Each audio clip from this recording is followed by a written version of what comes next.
निमाई के बाल लीला सुने थे, आज युवा लीला भी सुनेंगे। पिल्ले पिल्ले को उधार किए, लेकिन और भी बहुत छोटी छोटी लीलाएं सुने थे निमाई के, तो कोई बताएंगे? और एक एक मिलना नहीं चाहिए, जो वो बोलेंगे फिर वो आप नहीं बोलेंगे। लीला तो मैंने कई लीला वर्णन किया था कल।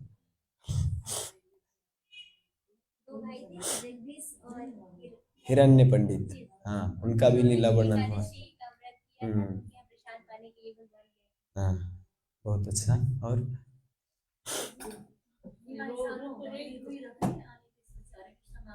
हाँ, हरि बोल। हाँ, चंद्रमा, भगवान चंद्रमा मांग रहे थे। हाँ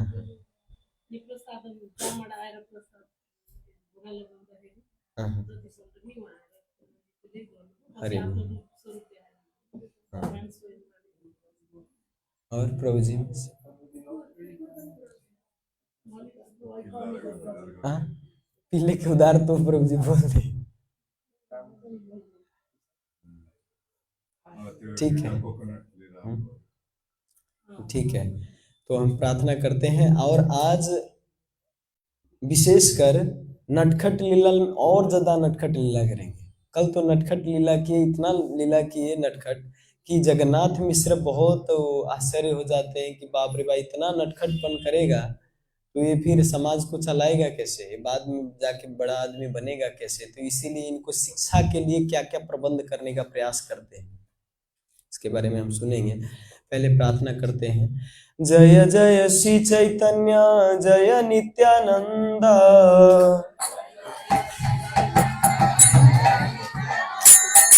जय जय श्री चैतन्य जय नित्यानंद,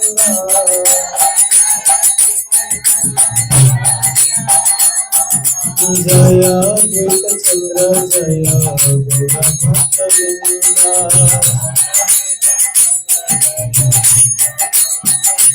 जय अद्वैत चंद्र जय पूरा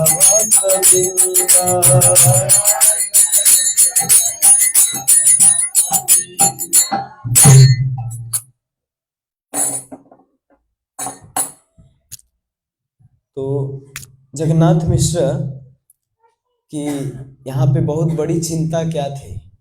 आज सबसे बड़ी चिंता है जगन्नाथ मिश्र को, क्योंकि इनके जो बच्चे थे बहुत बड़े नटखट हो गए थे। निमाई कैसा नटखट थे कि कभी कभी जाके पड़ोसी के घर में जाके, और बच्चे सो रहे होते तो उसके कान में जाके और पानी डाल देते और बेचारा चिल्लाने लग जाते थे। तो ऐसे ऐसे नटखट लीला करते थे। एक बार जगन्नाथ मिश्र जी जब सो रहे थे तो इनके सपने में एक बहुत बड़े प्रतिष्ठित ब्राह्मण का सपना आया इनके सपने में, ये जगन्नाथ मिश्र के।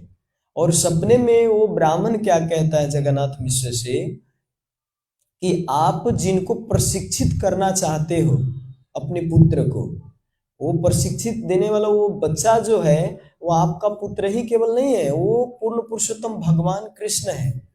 तो आप उनको क्या शिक्षा देंगे? आप उनको प्रताड़ित करते हो, आप उनको सुधारने का प्रयास करते हो, तो स्वयं भगवान है, उनको आप सुधारना चाहते हैं। किनको कह रहे हैं? जगन्नाथ मिश्र के सपने में। तो सपने में जवाब देते जगन्नाथ मिश्र कि जैसा भी हो, पिता तो पिता है और पुत्र पुत्र है ना। भगवान के रूप में अब किसी के लिए भगवान होगा, लेकिन मेरा तो पुत्र है। अब मान के चलिए कि आपका संतान हो कोई, और बता दिया जाए कि आपका संतान जो है स्वयं भगवान का अवतार है, तो क्या आप उसे उनको प्रणाम करेंगे? वो करी आप, वो श्रद्धा आएगा ही नहीं, क्योंकि वो वात्सल्य भाव आता है, क्योंकि उनके पालन पोषण, उनकी सेवा, शुरू से जो सेवा किए वही सेवा भाव आता है। तो वो कहते हैं जगन्नाथ मिश्र, पिता पिता है और पुत्र पुत्र है, चाहे जो भी हो जाए ये मेरे लिए पुत्र ही है। उनको कितना कन्विंस करने का प्रयास करते हैं, लेकिन फिर भी जगन्नाथ मिश्र स्वीकार नहीं करते। जगन्नाथ मिश्र के मन में एक बात ये अटल हो जाती है कि हो ना हो कहीं भगवानता ना हो, क्योंकि इतने बड़े बड़े लीलाएं करते हैं और बहुत आश्चर्यचकित वाले लीला करते हैं। श्रील प्रभुपाद की जय।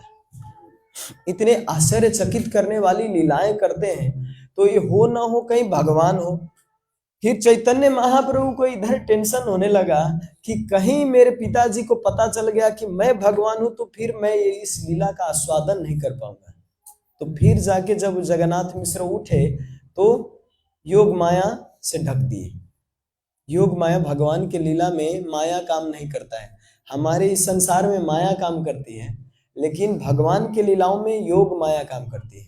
कहाँ कहाँ कैसे कैसे सिस्टम बैठाना है वो योग माया जानती है ना, मदद करने की। तो योग माया ढक देती है और जगन्नाथ मिश्र के उस भाव को, जो भगवत जो स्वरूप दर्शन हो रहा था उनको, उस भाव को ढक देती है। तब जाके जगन्नाथ मिश्र फिर निमाई को उसी बच्चे के रूप में मानने लग जाते, अपने ही छोटे पुत्र के रूप में। फिर उसी दिन बाद एक बूढ़े व्यक्ति ब्राह्मण आके और जगन्नाथ मिश्र से कहते हैं, आपके जो बड़े पुत्र थे, उनके बड़े पुत्र का नाम क्या था? विश्वंभर। हाँ, विश्वंभर, विश्वंभर था नाम। तो बोले कि ये बड़ा जो पुत्र है ये सन्यास ले लेगा कुछ दिन में। भविष्यवाणी किए कि आपका जो बड़ा पुत्र है ये सन्यास ले लेगा, तो इसीलिए हो ना हो आपके छोटे पुत्र भी ना कहा सन्यास ले ले। और विश्वंभर जो थे ये पूर्ण रूप से बैरागी थे। जाते थे गदाधर अद्वैताचार्य के घर, जब कथा सुनने जाते तो वहां पे घंटों दिन भर बिता देते थे। निमाई जाते बुलाने तो सुनते भी नहीं थे, लेकिन निमाई का दर्शन अद्वैताचार्य एकदम पूरा एकदम गहन रूप से करते। बाप रे बाप, ये ऐसे छोटे चकमक पूरे हजारों चंद्रमा के समान ये जो निमाई है, इनका शरीर कैसे चमक रहा है, तो इन्हीं को दर्शन करने में मोहित हो जाते। लेकिन उधर विश्वंभर धीरे धीरे धीरे इसका वैराग्य और ज्यादा बढ़ते जाता है, बढ़ते जाता है। क्या श्रवण करने जाते थे? श्रीमद् भागवतम श्रवण करने जाते थे। किनके घर? अद्वैताचार्य के घर। तो भागवत श्रवण करने वाला व्यक्ति पता नहीं कब क्या छोड़ देता है, पता ही नहीं चलता। भागवत श्रवण करते करते उसका धीरे धीरे घर से आसक्ति उठते जाता है, उठते जाता है। धीरे धीरे वो घर को पूरा अनासक्त भाव से वो घर में जीते हैं। और कभी ऐसा अगर पुरुष शरीर में तो बैरागी बन के वो बाहर भी चले जाते हैं। तो विश्वंभर को भी ऐसा ही अंदर से फीलिंग हो रहा था कि मेरे को इस संसारिकता में नहीं फंसना है। विश्वंभर ये सोच रहे थे, क्योंकि मैं एक जन्म मिला, जन्म में सबे माता पिता पाए, गुरु कृष्ण नाही पाए, भज हरि भाई। जन्म जन्म में मेरे को तो माता पिता मिलेगा, लेकिन इस जन्म में मनुष्य योनि मिला है, और इस मनुष्य योनि पाके भी मैं अगर कृष्ण का भजन नहीं कर पाया तो मेरा सबसे बड़ा दुर्भाग्य होगा। इसीलिए हमें सन्यास ले लेने चाहिए। और सन्यास की बात विश्वंभर के मन में कब आता है? जब इनके पिताजी विवाह की बात करते हैं। अब घर गृहस्थी बसाना चाहिए, अब इसको अब हो गया, पढ़ाई लिखाई ज्यादा हो गया। अब जब ये बात करते तो विश्वंभर फिर सोचते हैं कि अगर इसमें अब ऐसे कहते कि ऐसे ही रहने के लिए तो विश्वंभर रह जाते, लेकिन जब विवाह शादी के बाद आते हैं तो सदा के लिए फंस जाएंगे। इसी चक्कर में सन्यास ले लेते हैं। एक हमारे मायापुर में एक ब्रह्मचारी थे, तो किसी कारण बस उनके ऊपर कलंक लग गया। तो जीवीसी जो है उनके ऊपर बनाया कि आपके ऊपर ऐसा कलंक है, तो आप एक बात दो आपके पास ऑप्शन है। एक ऑप्शन है कि उस स्त्री के साथ विवाह करो, दूसरा ऑप्शन है कि आप क्या कहते हैं 20 साल के लिए जेल में रहो। 20 साल, साधारण बात नहीं, 20 साल जेल में रहना। तो ब्रह्मचारी इतना सोचे और जाके उनका कौन ऑप्शन चूज किए? 20 साल जेल में रहना स्वीकार किए। कभी कभी साधु संत के ऊपर ऐसा कलंक लगता है, तो वो सोच रहे थे कि 20 साल जेल में रहेंगे तो कम से कम निकल पाएंगे, लेकिन इस जेल में ऐसा फंसने वाला जेल है कि विवाह कर लिया तो ये बिना दिखता भी नहीं है ये जेल। मैं जेल में हूं दिखता ही नहीं। गृहस्थी में है कोई तो उनको पता ही नहीं चलता कि मैं जेल में हूं। प्रहलाद महाराज अंधकूपम बोले हैं ना, अंधकूप कुआं है, अंधा कुआं है, उसमें अंधेरा है, ज्योति भी नहीं, कहां से निकलना कोई ठौर ठिकाना नहीं, इधर से भी खिंचता उधर से भी खिंचता, चारों तरफ से दबा के रखते, है ना। तो वो जो ब्रह्मचारी था वो क्या स्वीकार किए, 20 साल जेल रहना स्वीकार किए, वो विवाह करना नहीं स्वीकार किए, क्योंकि ये विवाह में फंस जाएंगे तो सदा के लिए हम फंस जाएंगे। तो कभी कभी होता है ऐसा। तो गौड़ीय मठ के ब्रह्मचारी थे, हमारे इस्कॉन की बात नहीं, गौड़ीय मठ के ब्रह्मचारी थे सब। तो यहाँ पे विश्वम्भर भी घर छोड़े तो ऐसे ही नहीं छोड़े, ये सोच रहे थे कि घर में एक भाई तो है ही है, ये भाई तो वहन कर ही लेगा, माता पिता का पालन कर ही लेगा, मैं कम से कम संन्यास लेके माता पिता के उद्धार के लिए, संसार के कल्याण के लिए मैं कुछ करना चाहता हूँ इस संसार में, तो इसीलिए विश्वम्भर संन्यास ले ली।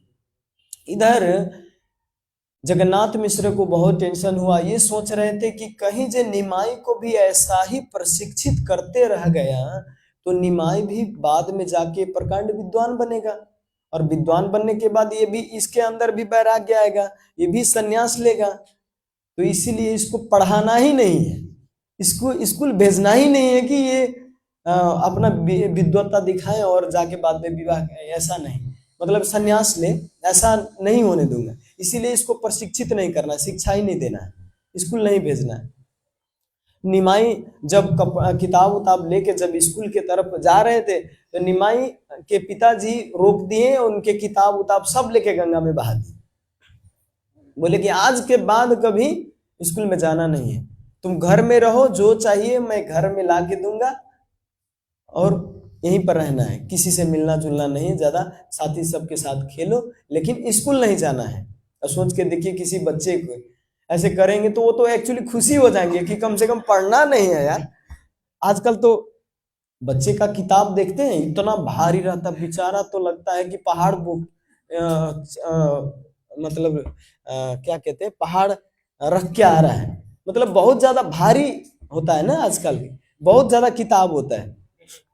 लेकिन निमाई वहां पे जब निमाई की किताब फेंक दिया गया तो बहुत दुख हुआ उनको, बहुत अंदर से दुख हुआ कि मेरा किताब फेंक दिया गया, मैं शिक्षा नहीं ले पाऊंगा, मेरे पिताजी अब शिक्षा देने के लिए स्कूल नहीं अब भेज रहे हैं, तो मैं कितना गवार बन के रहूंगा घर में, सब हमें अवहेलना करेंगे कि निमाई मूर्ख, गोबर गणेश, सब हमें अवहेलना करेंगे, सब निंदा करेंगे कि निमाई ये ब्राह्मण परिवार में होके भी इनके पास कोई शिक्षा नहीं।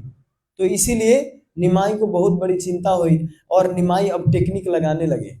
भगवान जैसे कृष्ण लीला में माखन चुराने के लिए बहुत सारे टेक्निक मिलाते थे। उनका एक चोर कह के, चोर मंडली कह के एक मंडली ही था भगवान का, जहां जहां जाना है माखन चोरी करने सब साथ में जाते थे माखन चोरी करने, और पूरा एकदम कानों कान पता चल जाता था कि किसके घर में आज डाका डालना है। भगवान कृष्ण ऐसे पूरा प्लान के साथ चोरी करते थे। तो यहां पर भी निमाई सोच रहे हैं अब माता पिता को मनाऊं कैसे, किस प्लान के साथ अब हमें माता पिता मान के और फिर स्कूल भेजे। अब निमाई क्या करने लग गए, वो तो किसी के घर में जाते थे पड़ोस में, और बच्चा अगर सो रहा है तो उनके कान चिमोट के और भाग जाते थे वहां से, और वो बच्चा रोने लग जाते थे। अब देखते थे उनके माता पिता, मेरे बेटा का एक कान चिमोट के भाग गया निमाई। फिर कभी कभी क्या करते थे, जब कोई, पहले तो बहुत गंगा पूजा करते थे वहां के ब्राह्मण लोग, तो शाम के समय सब ब्राह्मण लोग थाली में पूजा के पूरा एकदम सजावट करके और गंगा पूजा में जाते थे। तो सब अपने अपने थाली में कुछ चिन्ह रखते थे कि ये मेरा थाली है, तो मिट्टी के ऐसे डल्ले वो बना के, गोल बना के वो रखते थे। निमाई जाके और सब मिट्टी के डल्ला सब एक जगह हटा देते थे, सबको भ्रमित कर देते थे। कभी कभी ब्राह्मण पानी में, गंगा में जाके और गायत्री, एकदम गायत्री, गोपाल गायत्री जो 7 गायत्री होता है, एकदम ध्यान से गायत्री कर रहे हैं, क्योंकि पहले के जो भी ब्राह्मण थे वो गायत्री करना बहुत जरूरी है ना। श्रील प्रभुपाद जी बताते हैं कि गायत्री से सबसे महत्वपूर्ण है महामंत्र, लेकिन गायत्री हमें भगवान के नाम को ध्यान करने में ये मदद करता है, भगवान के भक्ति में आगे बढ़ने में मदद करता है ये जो गायत्री है। जब व्यक्ति क्या उपनयन संस्कार होता है तो उसको केवल इनिशिएशन शुरू का जो है वो केवल गायत्री दिया जाता है। जो दूसरा गायत्री होता है गुरु के द्वारा, तो वो गायत्री वास्तव में पूरा केवल और केवल भगवान को ध्यान करने के लिए, उससे ज्यादा हमें भगवान में फोकस करने की वो क्षमता प्राप्त होता है गायत्री में। इसीलिए पहले गायत्री ब्राह्मण लोग करते थे। तो वो ब्राह्मण गायत्री कर रहे थे गंगा में, और पूरा आंख बंद करके उनका कपड़ा धोती कुर्ता सब बाहर है, वो धोती कुर्ता लेके और सब ले जाके सब अब कुछ है ही नहीं है कपड़ा, अब निकल रहे तो कपड़ा ही नहीं है। कृष्ण लीला में गोपी के चीर हरण करते थे, इधर ब्राह्मण के कपड़ा धोती कुर्ता चीर हरण कर रहे हैं। और बाहर देखते थे उनके पास ना कुर्ता है ना धोती है। ऐसे ही अब ना फोन, वैसा तो फोन भी नहीं था ना कि फोन करके धोती मंगा ले घर से। तो इतना मतलब इतने संकट में पड़ जाते थे निमाई, मतलब बहुत उटपटांग लीला करते थे, एकदम उटपटांग लीला करते थे। कभी कभी गायत्री करते समय जाके और पानी में डुबकी लगाते, और डुबकी लगा के उसके पैर को पकड़ के और खींचते मगरमच्छ जैसा, और अंदर ही अंदर खींच के कहां कहां ले जाते, और देखते तो बाद में निमाई निकल रहा है वहां से। ऐसे ऐसे लीला करते थे। कभी कभी क्या करते थे, खाते समय मूत्र विसर्जन करते थे उसके आगे। अब सोच के देखिए कैसी कैसी लीला करते थे निमाई। ये नटखटपन देख के जगन्नाथ मिश्र सोच रहे हैं इससे, ये तो ऐसा हरकत नहीं करता था, इसे कम करता था पहले, ये तो और ज्यादा ही कुछ हो रहा है। तो फिर सची माता सोचे इनको तो लगता है शिक्षा देना ही पड़ेगा।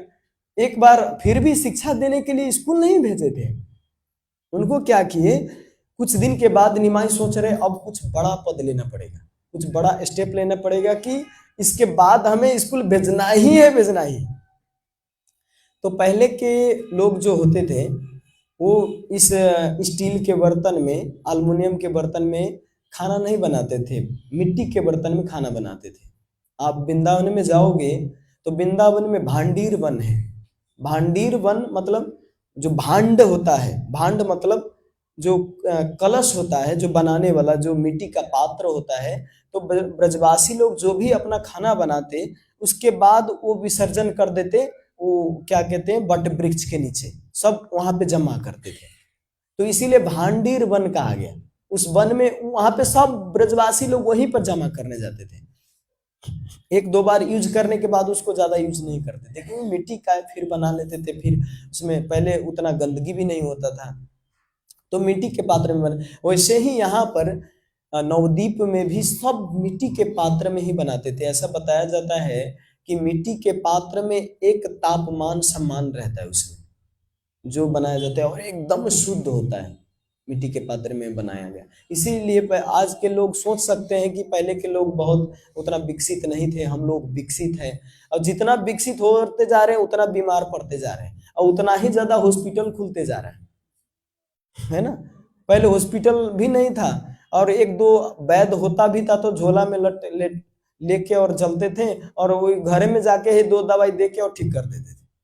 हॉस्पिटल भी नहीं होता था, है ना। झोला वाला वो डॉक्टर होता था, झोलिया डॉक्टर, जहाँ जगह जगह पे जाके इलाज करते थे।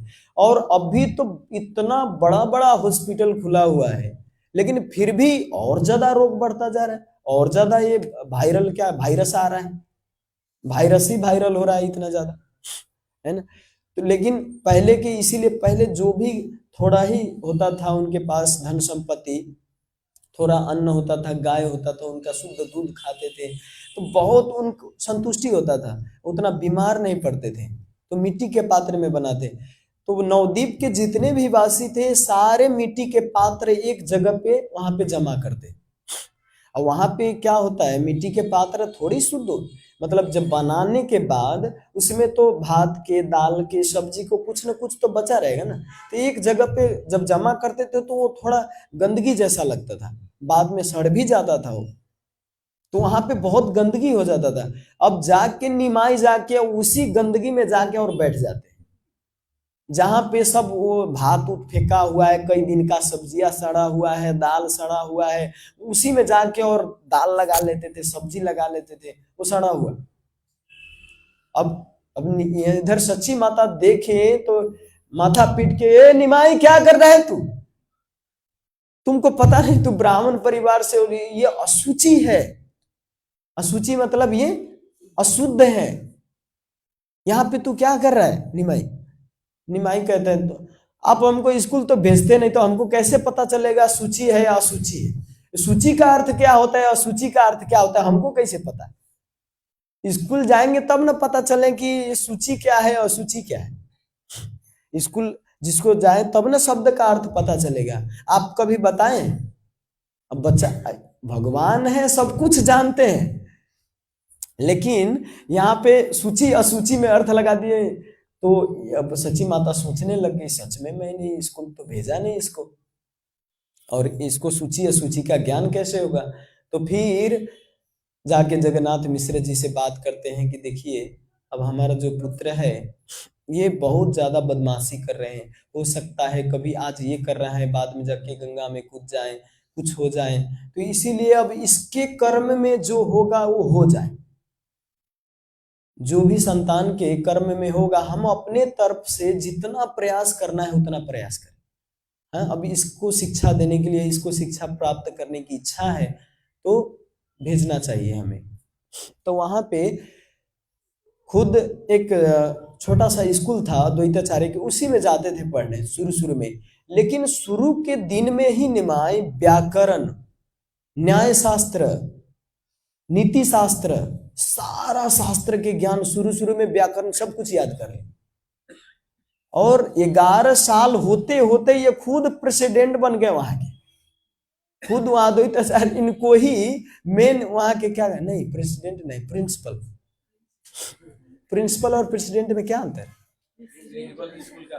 हाँ, प्रिंसिपल जो मतलब नियम में रहे उसको प्रिंसिपल है ना, हेड सर, तो वो वहां के प्रिंसिपल बन गए निमाई, और अपनी 11 साल की उम्र में वो विद्यालय चलाने लग गए वहां पर, और सारा शास्त्र के ज्ञान हो गया उनको, और कुछ ही दिन में पूरे नवद्वीप में फैल गया कि निमाई पंडित का कि बहुत बड़ा पंडित है, किसी को शास्त्रार्थ में जीतने नहीं देता, और वास्तव में निमाई किसी को भी नहीं जीतने देते थे, कोई भी आता था तो। इनके एक साथी था जिनका नाम है मुकुंद, तो मुकुंद देखते कि निमाई इतना नटखट, इतना ये बदमाशी करता है, इससे हट के चलते, देखते कि निमाई इधर से आ रहा है तो इधर से टाप कस देते, इधर से आ रहे थे इधर भाग जाते। मुकुंद साथी जैसा था, लेकिन फिर भी इनसे मिलना नहीं चाहते थे निमाई से, क्योंकि ये हम लोग कहते नहीं अरे इतना रैग क्यों कर रहे हैं, इतना मतलब जिसकाते हैं ना, तो वैसे तो ये मुकुंद बहुत उनको जिसकाते थे। मुकुंद और इनके जो चैतन्य महाप्रभु के बीच में बहुत मतलब चलता था मजाक, तो ये मुकुंद कृष्ण भक्त थे, बहुत बड़े कृष्ण भक्त, इसीलिए ये नहीं चाहते थे कि इतना फोकट में टाइम पास करे। निमाई तो ये बात करता है खाली कर्मकांड, खाली ज्ञान के पंडिताई करता है, तो इनसे भेंटना अच्छा नहीं, तो इसीलिए वहां से भाग जाते थे देखते थे।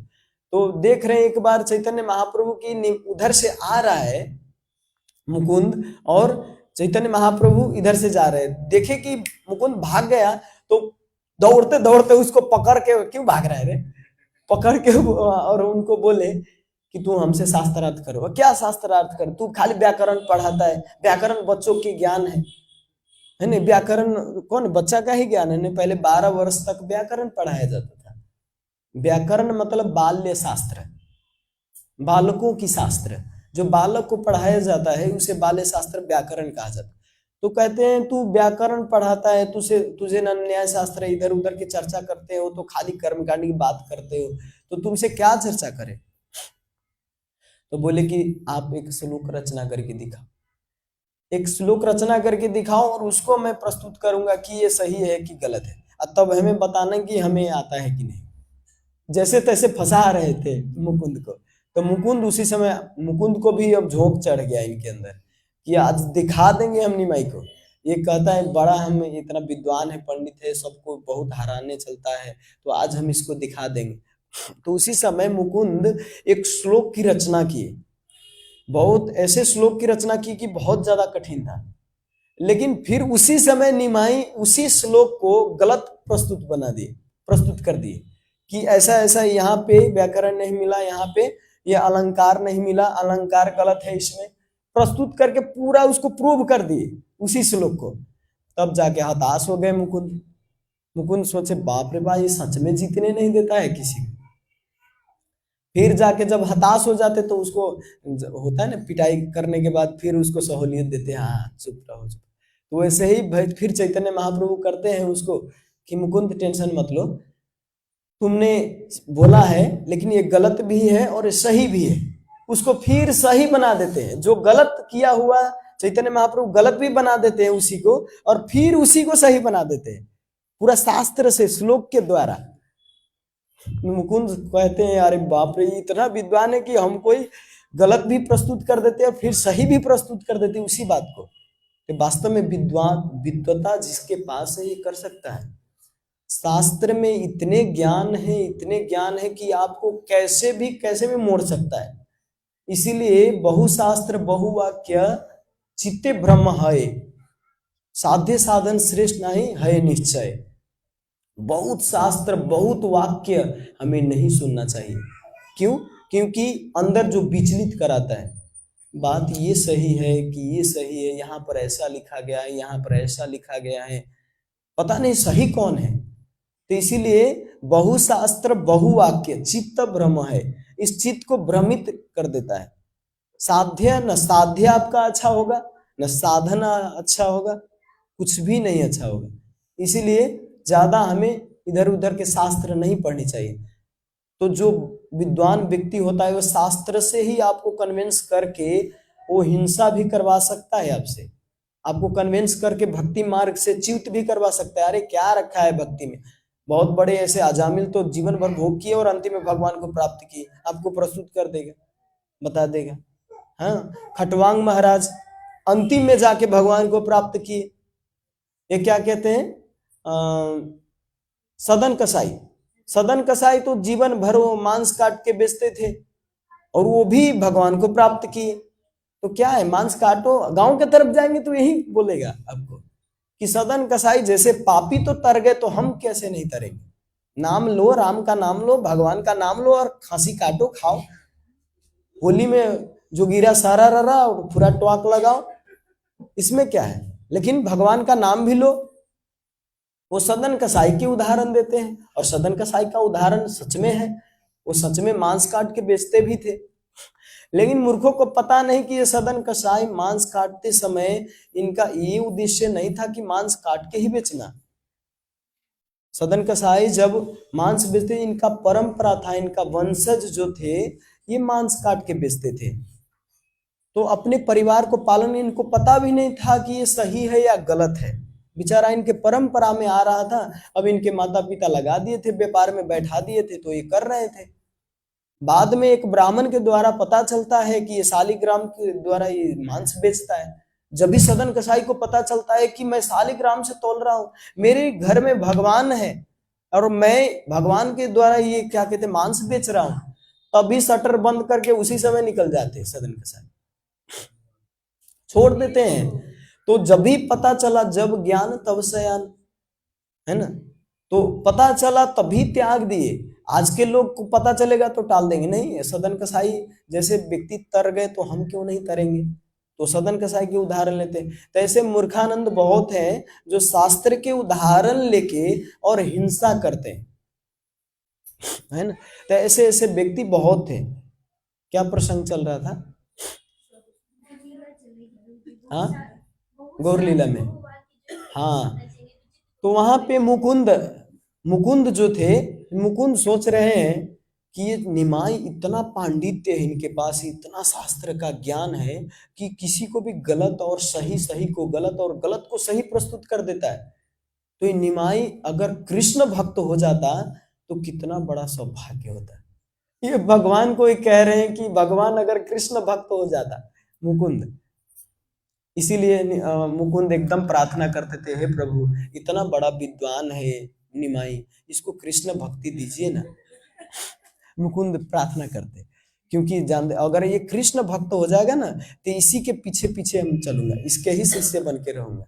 लेकिन ये व्यक्ति खाली कर्म कांड की बात करता है, अब इसके साथ जाऊं तो पता नहीं ये क्या क्या देवी देवता के बारे में समझा देंगे हमको। तो इसीलिए इसके साथ अभी नहीं, अभी ये कृष्ण भक्त बने तब इसके बाद, है ना। तो उनके साथ जाते, मुकुंद वहां से निकल जाते हैं।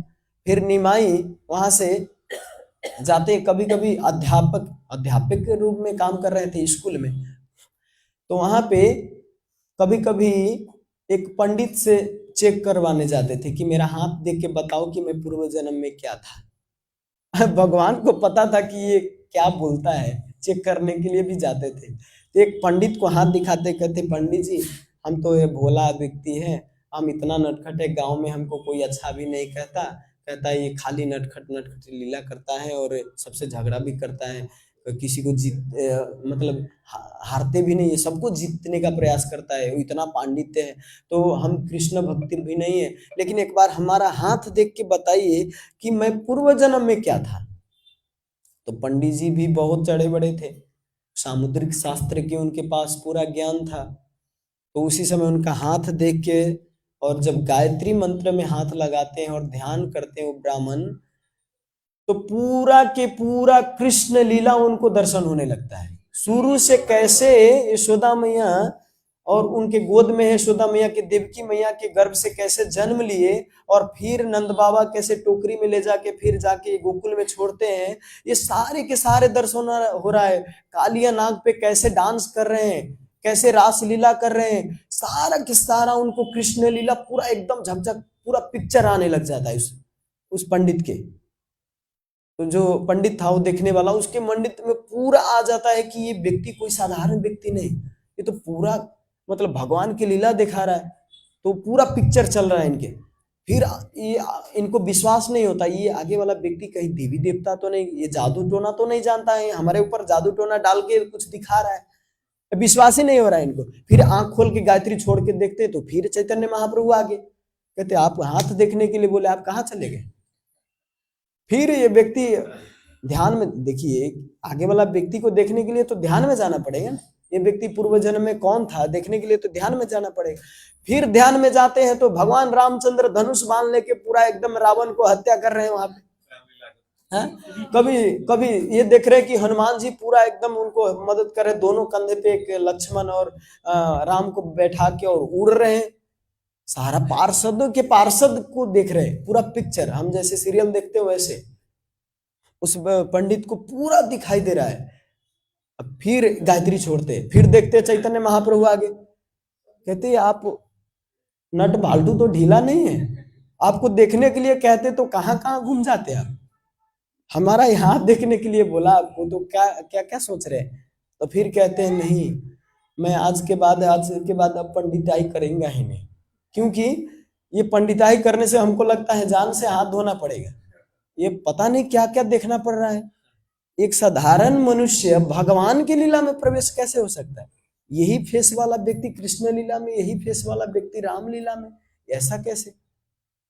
तो उसके बाद फिर उनको उसी समय षडभुज रूप में दर्शन देते हैं भगवान, और कहते हैं मैं स्वयं साक्षात भगवान हूँ, और मैं संकीर्तन प्रचार के लिए, इस अभियान के लिए मैं खुद अवतरण लिया हूँ।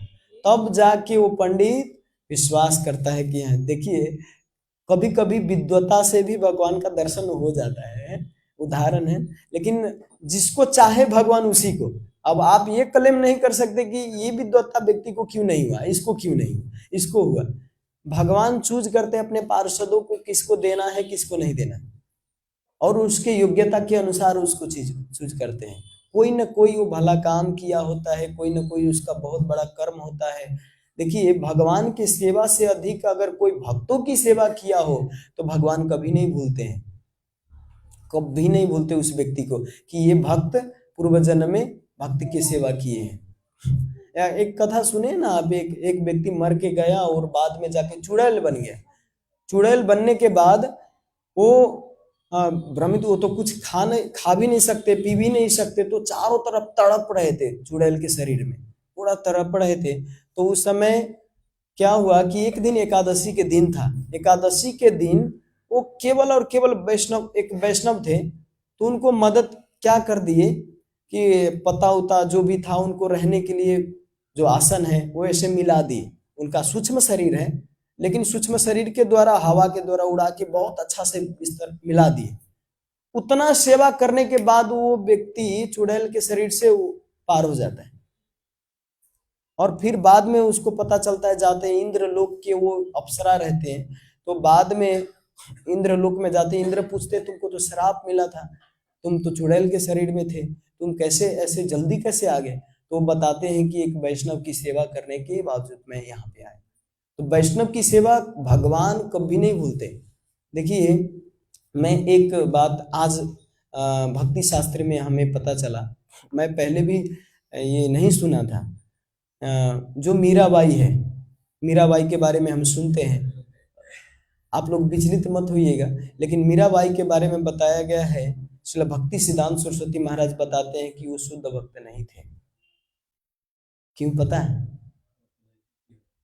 हमको भी पहली बार, मैं तो आश्चर्यचकित हो गया। हाँ, नहीं नहीं, इसका कारण बहुत गहनतम है, आप लोग भी समझेंगे तो कहेंगे हाँ हो सकता है। ये रूप गोस्वामी के द्वारा बताया गया है, भक्ति रसायन सिंधु का क्लास है, तो उसमें भक्ति सिद्धांत सरस्वती महाराज कहते हैं कि वो शुद्ध भक्त नहीं है, भक्त थे लेकिन शुद्ध भक्त नहीं थे।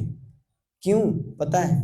क्योंकि मीराबाई के दृष्टि में केवल और केवल कृष्ण ही था, भक्त की अपेक्षा के। मीराबाई का किसी भी भजन में देखिए भक्त का वर्णन है ही नहीं है, भक्त का उन्होंने श्रेय दिए ही नहीं है, भक्त को गुणगान किया। आप नरोत्तम दास ठाकुर का भजन देखो, आप भक्ति विनोद ठाकुर का भजन देखो, कोई भी हमारे आचार्य का भजन देखो, केवल भगवान पे उनका उद्देश्य नहीं, भगवान के साथ साथ में भक्त का भी वर्णन है। देखिए, गंगा जी से श्रेष्ठ भक्त को बना दिए ना। आप भजन सुना ना सुबह, गंगारा पारा साहिले पश्चाते पावाना, दर्शन पवित्र करो ये तुम्हारा गुण। यहाँ पे वैष्णव को चरित्र को सबसे बड़ा श्रेष्ठ बना दी कि केवल दर्शन मात्र करने से पवित्र हो जाता है ना।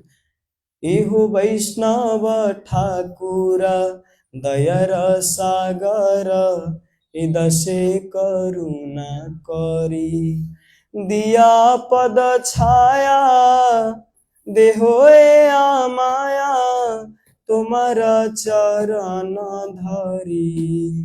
देखिए, यहाँ पे पूरा वैष्णव का ही वर्णन है।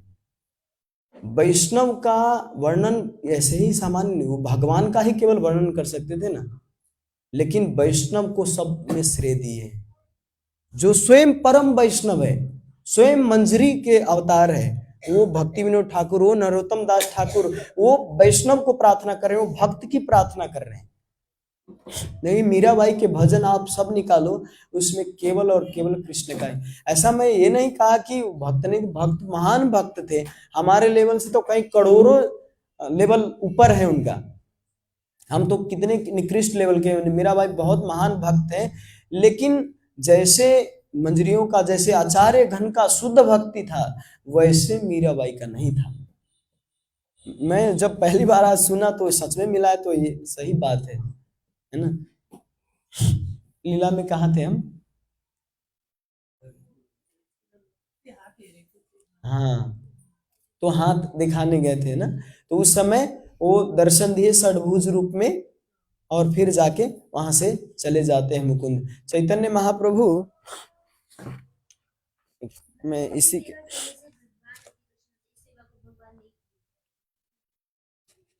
हाँ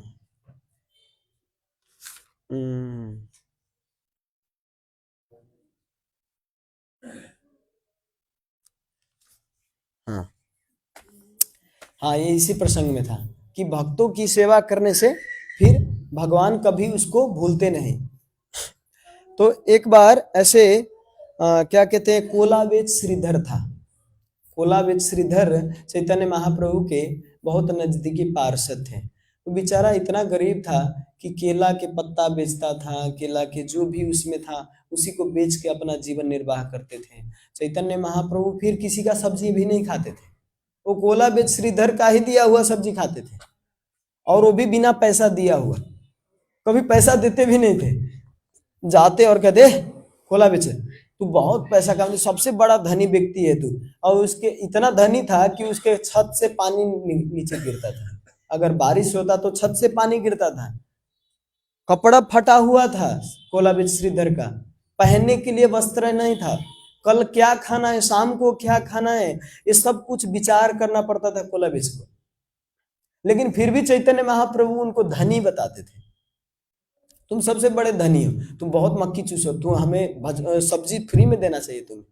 और जाके चुपचाप कभी कभी सब्जी उठा के वहां से भाग जाते, जो भी उसका कमाने का वो रास्ता था वो भी लेके चैतन्य महाप्रभु आए। लेकिन फिर भी कोलाबिज श्रीधर को बहुत आनंद मिलता था कि कम से कम ये निमाई आता है, निमाई को देख के ही मेरा पेट भर जाता है, और कुछ नहीं चाहिए, बस निमाई का दर्शन। तो एक बार निमाई चैतन्य महाप्रभु जाते हैं और कहते हैं, देखो कोलाबिज, इस गांव में देखो नवद्वीप में इतने ब्राह्मण हैं, और इतने ब्राह्मण सब देवी देवता का पूजा करता है, इनके पास कोई संपत्ति की कमी नहीं, और तुम कृष्ण का भक्ति करते हो, सारा पैसा खर्च कर देते हो गंगा मैया के पूजा में, भगवान की पूजा में, और हमें भी मैं भी तुम्हारा ये सब्जी को कभी कभी छीन के ले जाता हूँ, और तुम हो कि एकदम आराम से बैठे हो, तुम्हें तो देवी देवता की पूजा करना चाहिए। देखो गांव में कितने देवी देवता की पूजा करने वाले कितने खुश हैं।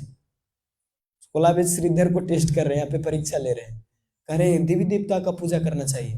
तो कोलाबिज श्रीधर कहते हैं, देखिए इस संसार में जो भी जीव पैदा हुआ है उसके जीवन में दुख और सुख बराबर होता ही है, चाहे राजा हो या रंक हो या फकीर हो, कहीं भी सबको दुख और सुख दोनों भोगना पड़ता है। एक पेड़ पे जो बैठा वृक्ष पे जो बैठा पक्षी होता है, वो पक्षी एक एक दाना ले आके, एक एक जो क्या कहते हैं घास की तृणा ले आके उसको जमा कर करके एक घोंसला बनाती है, बच्चे को उसमें डालते हैं, उस बच्चे को क्या खिलाना है फिर जाके व्यवस्था करके लाती है, और उसका पेट चलता है।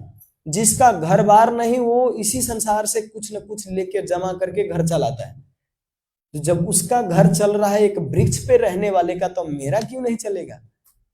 हमें कोई अपेक्षा नहीं कि कृष्ण हमें दे कुछ, मैं यही चाहता हूं कि केवल तुम हमसे सब्जी ले जाते रहो और मैं कभी कृष्ण प्रेम प्राप्त कर सकूं, यही हमारी उद्देश्य है, बस इतना ही कोलाबिज श्रीधर कहते हैं। लेकिन चैतन्य महाप्रभु फिर भी कन्विंस करने का प्रयास करते हैं, कहते काली दुर्गा चंडी का पूजा करो, कल ही तुम्हें मिलेगा।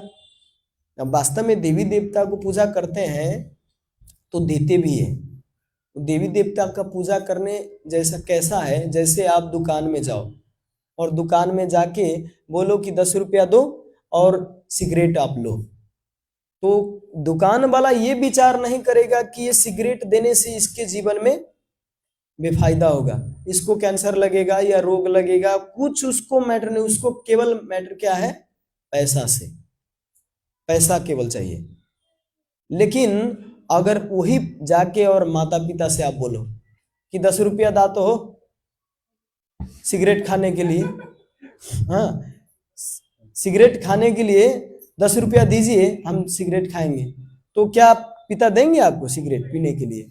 2 झापड़ देंगे और यहाँ से सिगरेट पिएगा, और उस दिन के बाद फिर पैसा भी नहीं देंगे। कहीं देंगे तो पूरा सावधानी से कि कहीं अच्छा चीज में पैसा खर्च करता है कि नहीं, गलत चीज में करता है, बहुत सावधानी रखते हैं, क्योंकि उनको क्या पता है कि उनको पता है ना कि मेरे पुत्र को कैसे रखना है, इनके जीवन में कुछ दुख ना आए, तो पूरा भविष्य देखते हैं उनके लिए।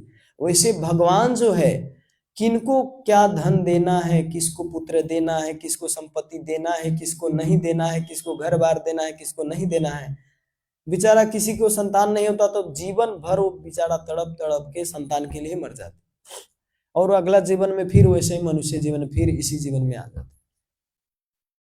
इसीलिए मुख्य बात ये जो लोक धर्म है, लोक धर्म बहुत सारे धर्म सिखाते हैं। आपका अगर पुत्र ना हो तो पूत नामक नरक में जाके आप मरोगे, उस नरक में भोगना पड़ेगा अगर पुत्र ना हो तो। ऐसा बात भी आता है, संतान ना हो तो आप नरक में जाओगे। लेकिन यहाँ पे पर धर्म क्या बताता है कि अगर कोई कृष्ण भक्ति करता है, पर धर्म का पालन कर रहा है, उनके पास पुत्र हो या ना हो, उनके पास संपत्ति हो या ना हो, कोई मैटर नहीं करता इसमें। वो नियम, संसार के नियम पालन कर रहा है या नहीं कर रहा है, कोई मैटर नहीं करता इसमें। वो केवल और केवल कृष्ण भक्ति का ध्यान देते हैं। तो इसीलिए चैतन्य महाप्रभु कोलाबे श्रीधर को इतना गरीब होते हुए भी उसको सबसे बड़ा धनी व्यक्ति बनाते थे कि तुम बहुत बड़े धनी व्यक्ति हो। क्यों? तुम्हारे पास क्या है? कृष्ण का प्रेम है। और चैतन्य महाप्रभु कहते भी थे कि मैं तुम्हारे पोल सबको खोल दूंगा। तुम इतने बड़े धनी और बताते हो कि बहुत गरीब है, मैं सब सारे को पोल खोलूंगा। और जाके चैतन्य महाप्रभु सबको बताते थे कि कोलाबे श्रीधर जो है, संपत्ति रमधे कौन संपत्ति गनी, राधा कृष्ण प्रेम नेर से बड़ धनी। जिनके पास राधा कृष्ण का प्रेम है वही व्यक्ति सबसे बड़ा धनी है। चैतन्य महाप्रभु किनको बताते? बाहर जाके दूसरे को। और कहते हैं ये कोलाबे जो है, ये दिखने में लगता है बड़ा गरीब, फटा हुआ कपड़ा है, इसके घर छत से पानी छूता है, लेकिन ये सबसे बड़ा धनी। अपने हृदय में किसको रखा है? कृष्ण को रखा है। हर समय ये चिंतन क्या करता है? कृष्ण की सेवा कैसी हो। तो वास्तव में ये संपत्ति आपके साथ जाने वाला है। इस संसार के संपत्ति आपके साथ नहीं जाने वाला है। अगर आपका पुत्र जो हो, अगर पुत्र सुपुत्र है तो आप उसके लिए कमाइए या मत कमाइए, वो पैसा कमा के रख ही लेगा।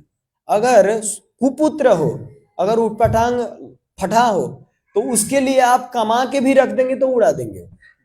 तो पुत्र के सुपुत्र के लिए कमाना नहीं है, और जो कुपुत्र है उसके लिए भी रखना भी नहीं। तो कमाना किसके लिए है? खाली हाथ कृष्ण के लिए कमाना है ना। कुपुत्र के लिए कमाना नहीं और सुपुत्र के लिए कमाना, क्योंकि सुपुत्र हो तो वो तो अरज ही लेगा जैसे भी, इसीलिए बताया गया। बहुत ये चैतन्य महाप्रभु ऐसे ही नहीं बोले। शास्त्र में देखिए, हमारे आचार्य गण, राजागण, पहले के जितने भी राजा थे, वो समय आते ही पूरा ऐसे त्याग देते थे राज्य को, जैसे हम मल त्याग करते थे। मल त्याग करते तो ये नहीं सोचते कि कल हम समोसा खाए थे यार, इसमें थोड़ा कुछ हो, सोचते हैं कभी? जैसे हम मल को त्याग के पूरा एकदम गंदगी से वहां से भागते हैं, ऐसे नहीं, शौक पूर्वक नहीं रहते। दिखते भी नहीं है कि क्या गिरा है नीचे, है नहीं।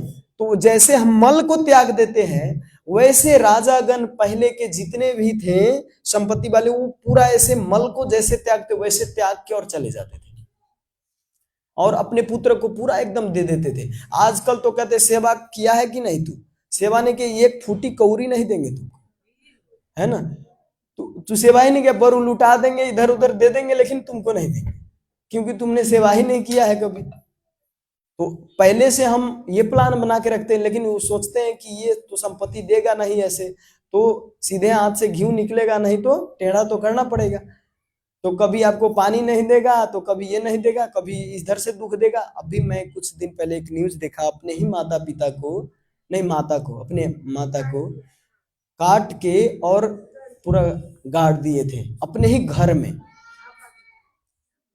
एक और वीडियो देखा था जिसमें संपत्ति पाने के लिए अपने माँ से मर गया था बेचारा, उसका दाह संस्कार करना है, उसका क्या करना है, उसका कोई रोना धोना कुछ भी नहीं, उसके जो औंठा का छाप था वो छाप लगवा रहे कि वो सोचे कि कहीं अगर छाप नहीं लगाए तो ये संपत्ति तो चला जाएगा ना, ये और भाई ले लेंगे। तो अरे हम अभी ये सब हमें बहुत दुख होता है, लेकिन इसको हम जीवन में अपनाते नहीं। हम अभी सुनेंगे और अभी भूल जाएंगे। इसीलिए थोड़ा ना थोड़ा हमें जीवन में धारण करने का प्रयास करना चाहिए। और इसका धारण करने का अर्थ क्या है? कृष्ण भक्ति में सीरियस होके चलना।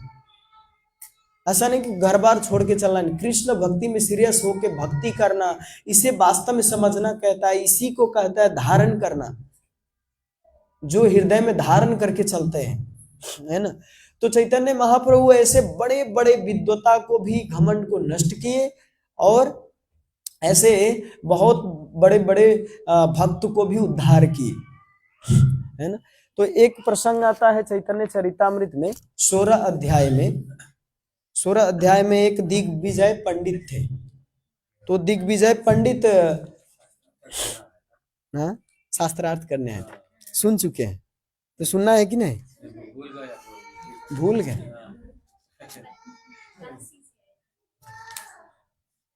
मैं श्लोक रखा था।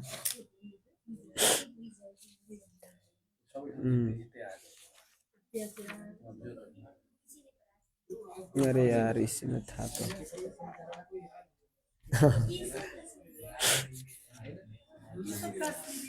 हाँ, केशव काश्मीरी नाम तो याद है। मैं सोच रहा हूँ इसको पढ़ के पूरा गा के थोड़ा आपको बताऊं, चैतन्य चरितामृत से। बड़ा अच्छा प्रसंग है इसीलिए।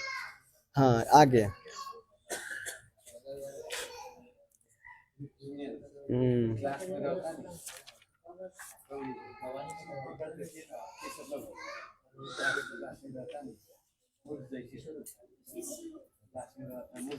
हाँ तेरी, हाँ यहाँ पर है, ठीक है, आ गया।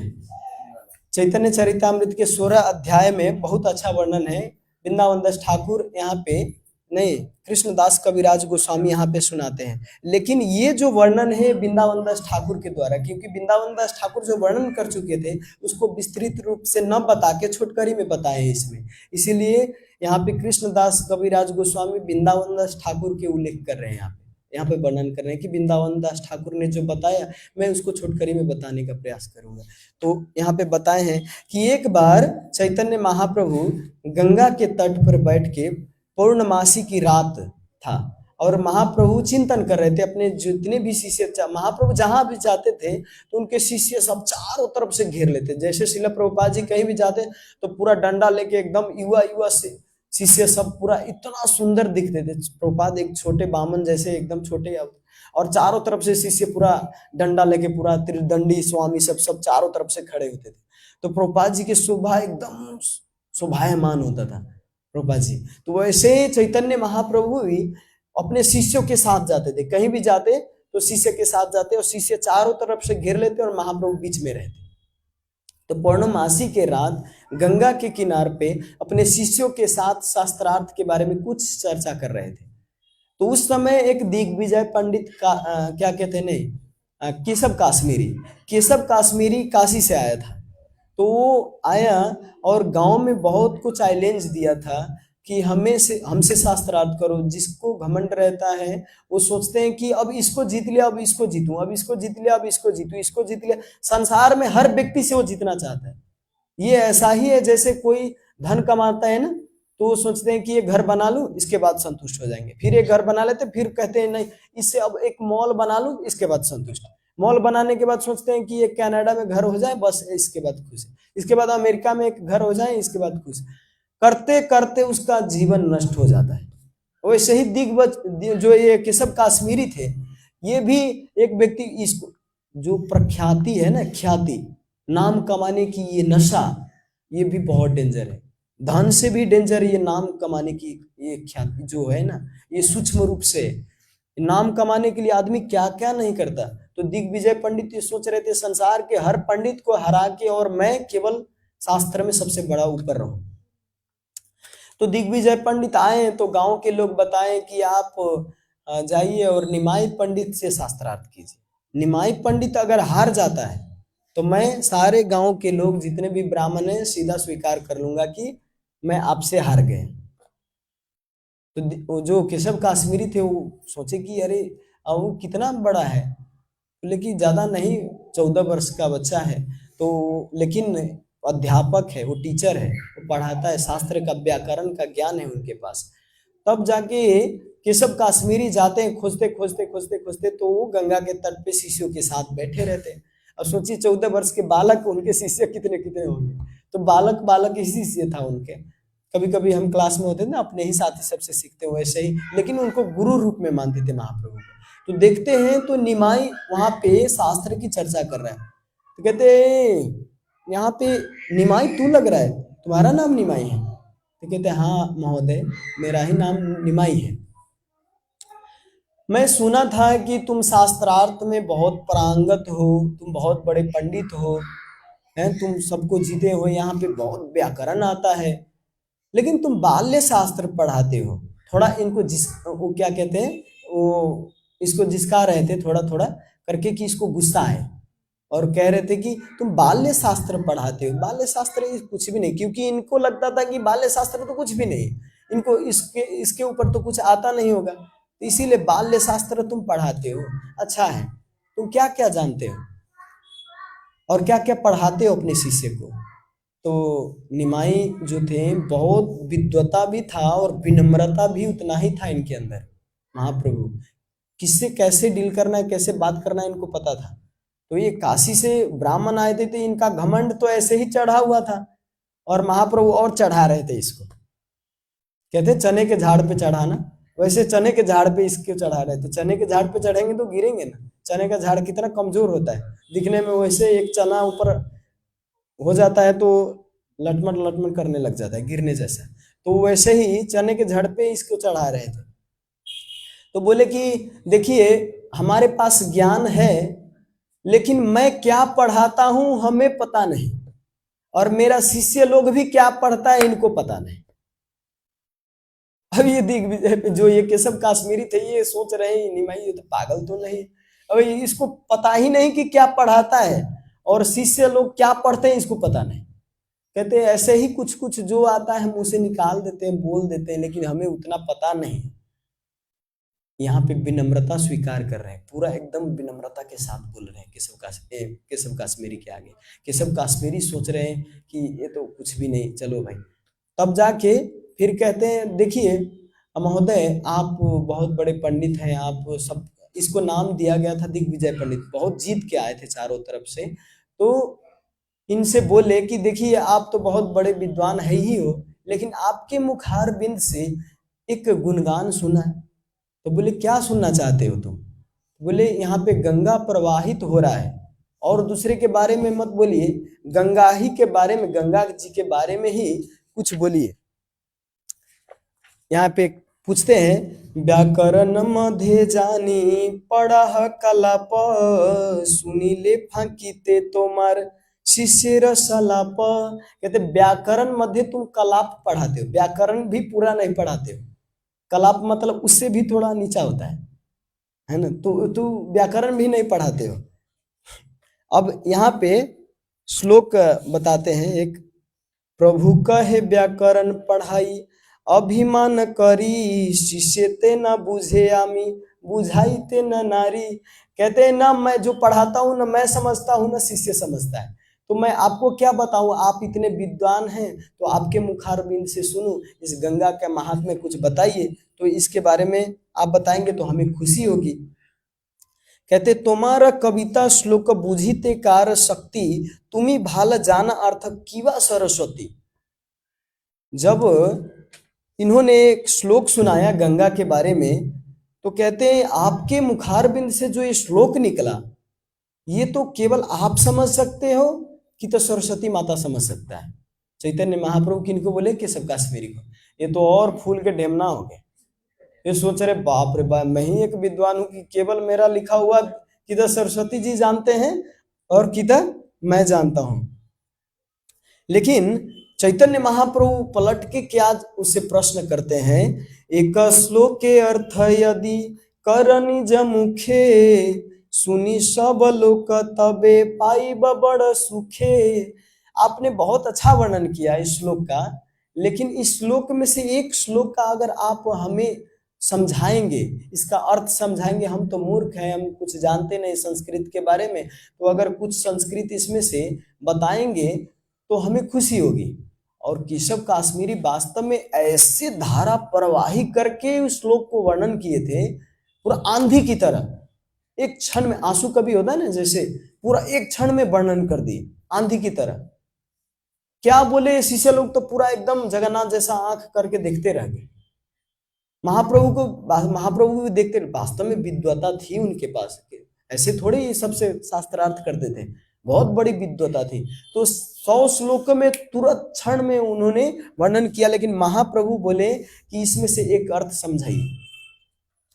अब यहाँ पे कहते हैं अर्थ, तो इस श्लोक चैतन्य महाप्रभु से कहते तुम क्या अर्थ सुनना चाहते हो, कोई श्लोक बताओ जिसका अर्थ सुनाऊं मैं। चैतन्य महाप्रभु कहते हैं बीच से एक श्लोक ले लेते हैं, 100 श्लोक सुनाए होते हैं, उसमें से एक श्लोक चैतन्य महाप्रभु बोलते हैं, महत्त्वं गंगया सततम इदम अभाति नितराम यतयेषां श्री विष्णु चरण कमल उत्पत्ति शुभगा द्वितीय श्री लक्ष्मी इव सुर नरई अर्चये चरना भवानी भरतु या शीर्षि विभति अद्भुत गुना।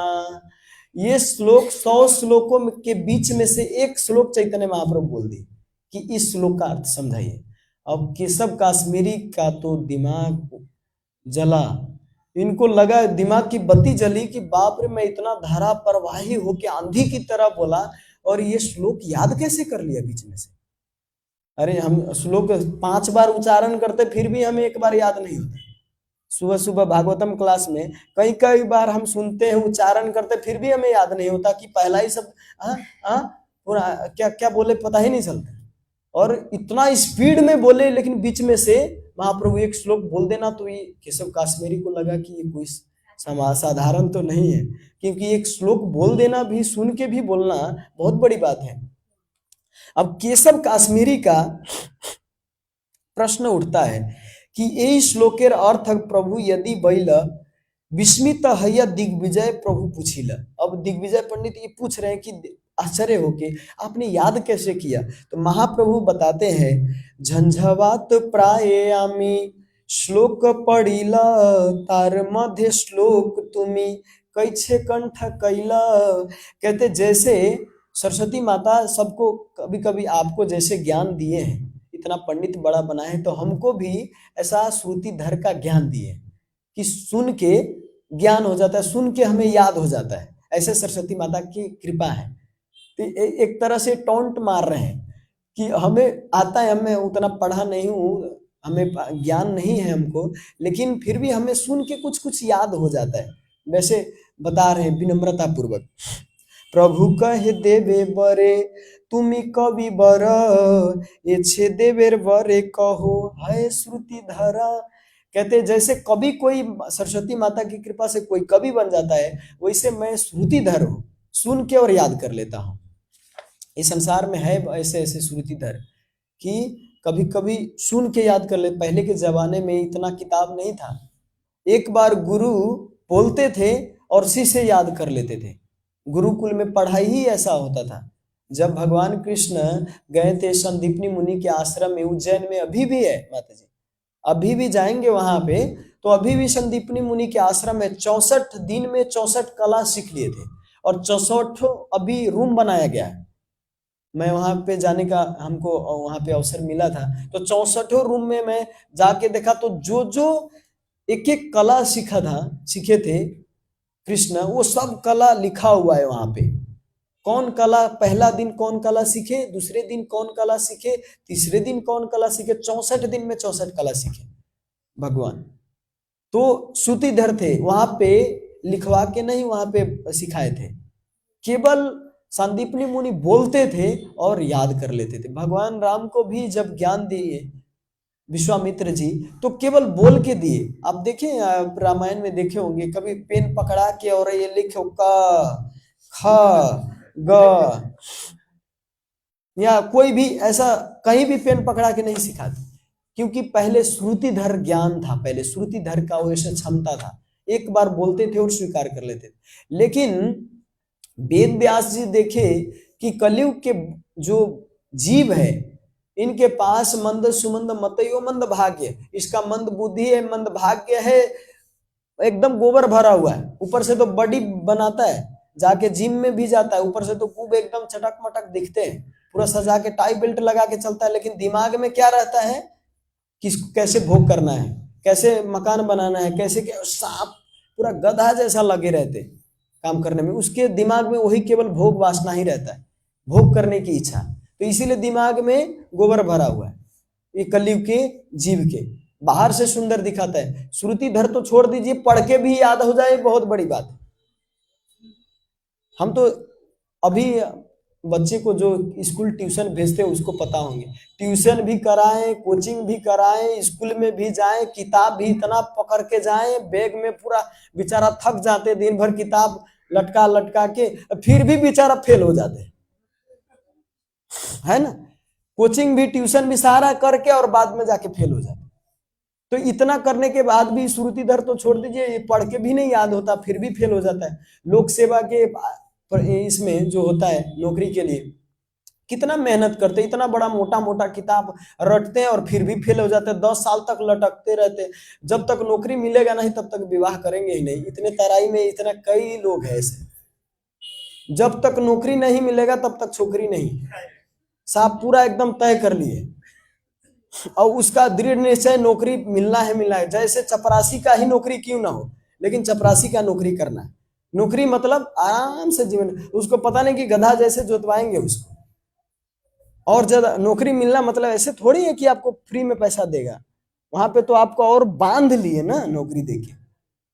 तो जो बुद्धिमान मारवाड़ी को देखते हैं आपको मैं एक सीक्रेट बताता हूँ, मारवाड़ी लोग कभी वो नौकरी ज्यादा नहीं करते हैं, किसी के अंडर में रहने, बरू एक ठेला खोल के पानी पूरी बेच लेंगे, लेकिन वो किसी का नौकरी अंडर में नहीं रहते, क्योंकि पता है, क्योंकि उसमें बांध जाता है व्यक्ति, आगे नहीं जा पाता, वो सोच नहीं पाता, केवल उसी में बंधे रहते हैं। लेकिन इसमें भी अगर भक्त हो, बुद्धिमान हो, तो सरकारी नौकरी करके भी नहीं बंधता, इसमें जाके उसको कृष्ण भावना अमृत करके और ज्यादा लोग को कृष्ण भावना भावित करते हैं। मैं बोला ना आपको, भक्त जो होता है, अगर चतुर भक्त होता है, कृष्ण भक्त बड़ा चतुर और सब बतुर, कृष्ण भक्त बड़ा चतुर होता है, वो कहीं भी रहता है वो मिला लेता है कैसे करना है ना। तो यहाँ पे कहते विप्र कहे श्लोके नाही दोषेर आभास, उपलांगर गुण किछु अनुप्रास। यहाँ पे महाप्रभु एक बात पूछते हैं कि आपके श्लोक में दोष भी है और गुण भी है, तो आप दोष भी हमें बताइए और गुण भी बताइए। तो ये तो पूरा दृढ़ता के साथ, आप पूरा कॉन्फिडेंस के साथ कहते हैं कि इसमें ना कोई दोष है, गुण ही गुण है। मैं वेद का सार बोल रहा हूं आपको, ऐसे नहीं कि सही है, वेद का सार बोल रहा हूं आपको कि मेरे श्लोक रचना में कोई अब गुण नहीं, इसमें गुण ही गुण भरा हुआ है। केशव काश्मीरी इतना कॉन्फिडेंट के साथ महाप्रभु को बोलते हैं।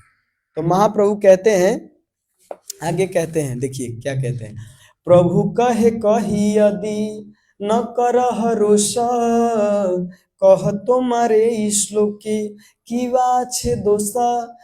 कहते हैं प्रभु अगर आप चाहे तो मैं इसमें कमियां तो बता सकता हूं, लेकिन आपसे एक विनती है कि आप रोष ना करें, आप क्रोधित मत होइएगा। मतलब पहले ही से थोड़ा तैयार कर रहे हैं कि कहीं ज्यादा फट ना जाए। व्यक्ति इतना दिन से ये पूरा अहंकार को जमा करके रखे हैं और डायरेक्ट इसको दोष के बता दिया जाए तो ये बेचारा तो हताश हो जाएगा ना। तो इसीलिए पहले से इसको रेडी कर लिए कि आप अगर गुस्सा ना करें तो मैं आपको बताऊं, ये टेक्निक है बात करने की, वांग में सब जो होता है ना, टेक्निक है बात करने की, इसको कैसे बताऊं कि इसको गुस्सा ना है। इसीलिए महाप्रभु बोले कि अगर आप रोष ना करें तो मैं इसमें खोट निकाल सकता हूँ, इसीलिए आप रोष ना करें, मैं दोष बताने का प्रयास करता हूँ। अब बड़ी तरीका से दोष बताने जा रहे हैं। दिग्विजय पंडित सोच रहे इतना छोटा बालक और ये क्या दोष निकालेगा, व्याकरण के सिवा इसको कुछ आता नहीं और ये दोष निकालेगा इतने 100 श्लोक में। तो यहाँ पे दोष निकालते हैं, अब कहते हैं, देखिए क्या दोष निकालते हैं श्लोक में, जो एक श्लोक चैतन्य महाप्रभु बोले थे। प्रतिभार काव्य तोमार देवता संतोषे, भाल मते विचारिला जानी गुण दोषे। कहते हैं इस कविता में प्रतिभा युक्त है, निश्चय ही इसने परमेश्वर को संतुष्ट कर लिया, फिर भी यदि हम इसकी संक्षिप्त समीक्षात्मक रूप से विवेचना करें तो इसमें गुण और दोष दोनों मिलता है। अगर ध्यान से इसका वर्णन किया जाए तो इसमें गुण भी निकलेगा और दोष भी निकलेगा। कैसे? ताते भाल कर श्लोक करह विचार, कवि कहे कहिले से वेद सारा। प्रभु ने अंत में कहा अतएव हम इस श्लोक की भली भांति विवेचना कर ले। तब उस कवि ने उत्तर दिया, हाँ तुमने इस श्लोक को पढ़ा है वह पूरी तरह सही है, फिर भी कह रहे हैं ये क्या कहते हैं केशव काश्मीरी की मैं कह रहा हूँ चेक करने की जरूरत नहीं, इसमें कोई दोष नहीं है, जो बताया वो पूरा 100% सही है। लेकिन फिर अब कहते हैं व्याकरणीय तुम्ही नाही पढ़ अलंकार, तुम की जानिबे ये कवि बेर सारा। कहते हैं इसमें अलंकार और व्याकरण का दोष है। पहले ही में निकाल दिया कि अलंकार का भी दोष है और व्याकरण का भी दोष है। अब जिसको व्याकरण का ज्ञान होगा वही तो निकाल पाएंगे। हमारे गांव में एक बार विवाह हुआ था, तो मंत्र पढ़ रहे थे शादी में, वो बेचारा छूट गया था उसका पतरा, तो श्राद्ध के ही मंत्र विवाह में पढ़ दिए। तो जिसको जो पढ़ा होगा उसी को तो पता होगा कि ये क्या बोल रहा है। और महाप्रभु को व्याकरण पता था, तो पता चला कि ये व्यक्ति गलत बोल रहा है, तो तुरंत पकड़ लिए। तो हमें तो संस्कृत का ज्ञान नहीं, व्याकरण का ज्ञान नहीं, इसीलिए संस्कृत पढ़नी चाहिए। संस्कृत पढ़ने के लिए आपको ये नहीं कह रहा हूँ कि पूरा आप व्याकरण 12 वर्ष लगा के काशी में जाके वहीं पर तपस्या करके पूरा एकदम प्रकांड विद्वान बन के आइए, पंडित बन के आइए, ऐसा नहीं करना है। आप प्रभुपाद जी के वर्ड बाय वर्ड ट्रांसलेशन जो है, आप वर्ड बाय वर्ड ट्रांसलेशन पढ़ो, आधा संस्कृत आपको आ जाएगा सच में। इसलिए प्रभुपाद जी इसीलिए अर्थ दिए हैं, एक एक शब्द का अर्थ दिए हैं कि जिसको संस्कृत नहीं आता है वो भी संस्कृत सीख सके, कोई भ्रमित ना हो। इसीलिए संस्कृत का वर्ड बाय वर्ड ट्रांसलेशन दिए, है ना। तब तो हम किसी को पकड़ पाएंगे। ये शब्द उच्चारण मैं ही कितना गलती बोला आपको पता ही नहीं। संस्कृत उच्चारण करने में एक दो कई बार उच्चारण होता है, कोई सही से उच्चारण नहीं कर पाते, है ना, क्योंकि जो पढ़ेगा संस्कृत उसी को पता होगा ना। अब यहाँ पे महाप्रभु व्याकरण के प्रकांड विद्वान थे, तभी तो पकड़ पाए। प्रभु कहे अतएव पूछे तुम्हारा, विचारिया गुण दोषे बुझा हमारा। चैतन्य महाप्रभु विनीत भाव से कहे कि मैं आपका स्तर का तो नहीं हूँ, आपके लेवल का तो नहीं हूँ, लेकिन इसमें इस कविता में गुण दोष मैं आपको बताता हूँ। नाही पड़ी अलंकार करी अच्छे श्रवण, ताते ये श्लोके देखो बहु दोष गुण। मेन रूप से 5 दोष भी है और 5 गुण भी है, लेकिन अगर पता लगाया जाए तो बहु दोष गुण, बहुत अनंत गुण है इसमें। बहु मतलब बहुवचन में आ गया, बहुत इसमें दोष है, लेकिन मेन रूप से 5 दोष तो है ही है इसमें। कवि कहे कह देखी कुन गुण दोषा, प्रभु कहे कही सुन ना करा भरोसा। कहते हैं कि मैं आपको अब दोष बताऊंगा, लेकिन अब रोष मत कीजिए, बार बार कर रहे हैं। इसका अर्थ मतलब गुस्सा होने वाला है, इसीलिए बार बार इसको समझा रहे हैं कि आप गुस्सा मत कीजिएगा। बीच बीच में बता भी रहे हैं। पंचदोष श्लोके पंच अलंकार, क्रमे आमी कही सुन करह विचार। 5 अलंकार की गलती और 5 जो है व्याकरण की गलती इसमें बताया। तो अभिमृष्ट विधेयांश दुई ठाई चिन्ह, विरुद्धमति भग्न क्रम पुनरात। ये शब्द के संस्कृत शब्द को बता रहे हैं एक एक खंडन करके। कहते इस श्लोक में अविमृष्ट विधेयांश, आप नहीं समझेंगे लेकिन कम से कम सुन लीजिए क्या क्या दोष बताते हैं। अविमृष्ट विधेयांश दोष 2 बार आया है, और विरुद्ध मति भग्न कर्म पुनरात दोष 1 बार आया है। एक ही शब्द को यहाँ पे बता रहे हैं, एक ही शब्द को आपने 2 बार दोहराया, तो 2 बार दोहराने की जरूरत नहीं है यहाँ पर, क्योंकि 2 बार दोहराने से दूसरा अर्थ लग जाता है। कहते गंगार महत्व श्लोके मूल विधेय इदम शब्द अनुवाद पाछे अविधेय।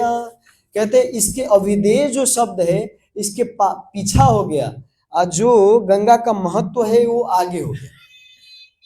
ये भी बताते हैं, दूसरा दोष बताए। और फिर कहते हैं विधेय आगे कहे पाछे कहिला अनुवाद, यही लागी श्लोकेर अर्थ करी अच्छे बाधा।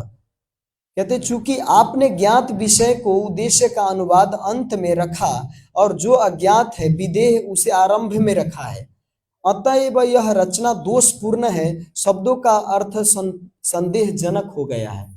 आपने तो बहुत अच्छा श्लोक की रचना की, लेकिन फिर भी इसमें संदेहजनक हो गया, ये अब मिट्टी में मिल गया, क्योंकि आपने तो गुणगान किया, लेकिन गुणगान के साथ साथ में इसमें दोष भी बहुत निकाल दिया। और दूसरी यहाँ पे कहते हैं द्वितीय श्री लक्ष्मी, यहाँ द्वितीय विधेय समास से गौण हैल शब्दार्थ गिल। श्री शब्द से भी लक्ष्मी आता है और भवानी शब्द से भी लक्ष्मी आता है। तो आपने भवानी का भी अर्थ इसमें लक्ष्मी आया और श्री शब्द से भी लक्ष्मी, तो दो दो बार शब्द का आपने उच्चारण किया लक्ष्मी का। और द्वितीय शब्द विधेय ताहा पड़िल समासे लक्ष्मी र समता अर्थ करिल विनाशे। इस शब्द के अर्थ के कारण ये सारे श्लोकों का अर्थ विनाश हो गया। अब इसमें पांचवा जो गलती है, पांचवा गलती बताते हैं। भवानी भरती शब्द दिले पाइया संतोष विरुद्धमति कृत नाम यहाँ महादोष।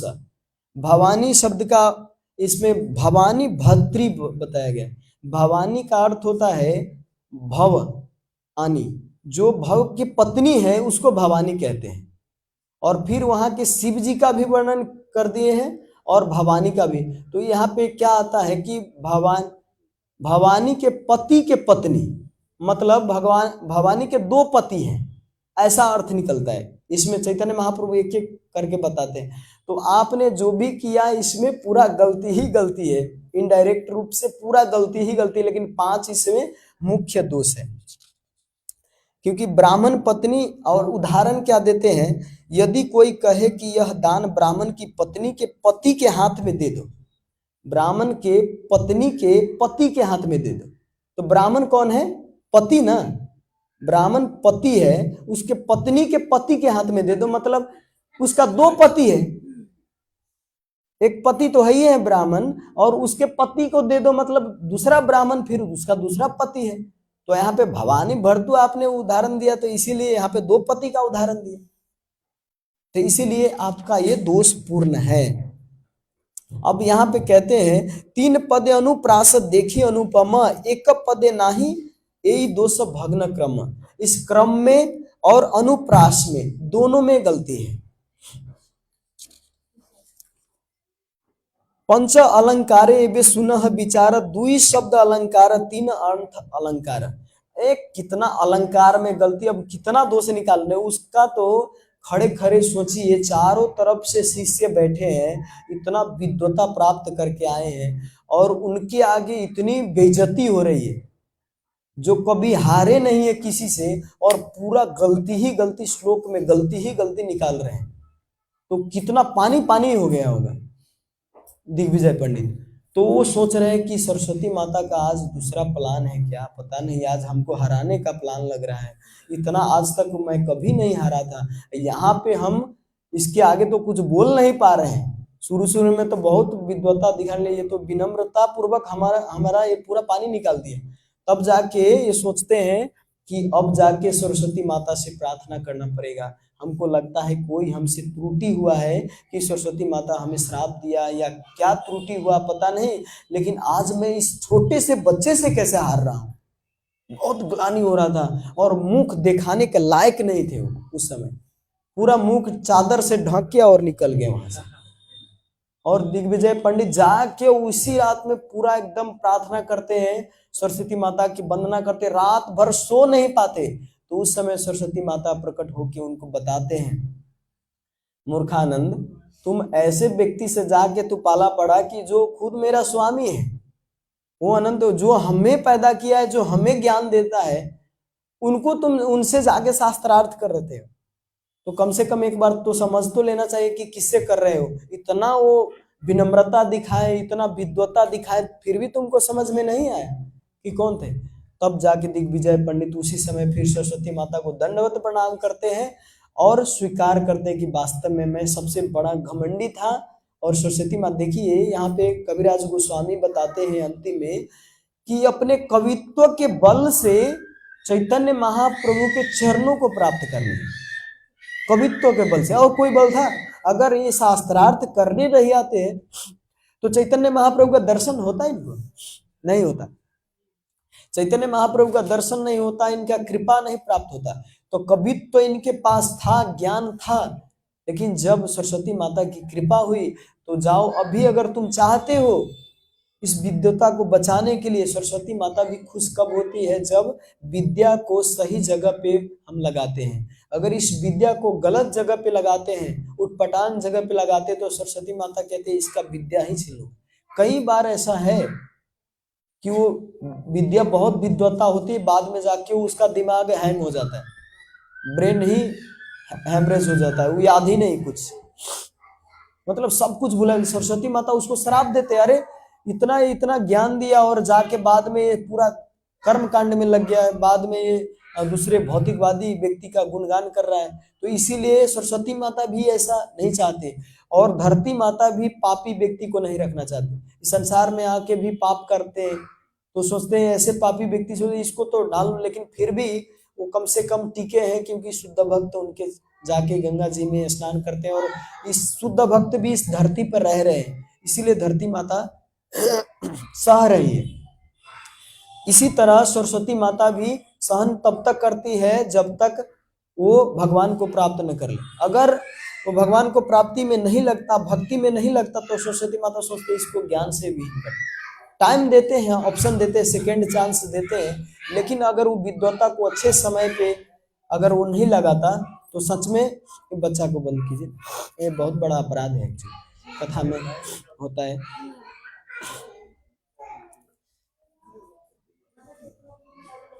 तो यहाँ पे सरस्वती माता उनको कहते हैं जाके और शरण ले लीजिए और जाके उनसे क्षमा मांगिए प्रभु से, तो आपको ये विद्वता नहीं, ये विद्या नहीं, मैं तुमको क्या विद्या दिया इस संसार को नाम प्राप्त करने के लिए, तुमको ऐसी विद्वता और ऐसी धन मिलेगा जो इस संसार सागर के पार करके और कृष्ण प्रेम प्राप्त करोगे।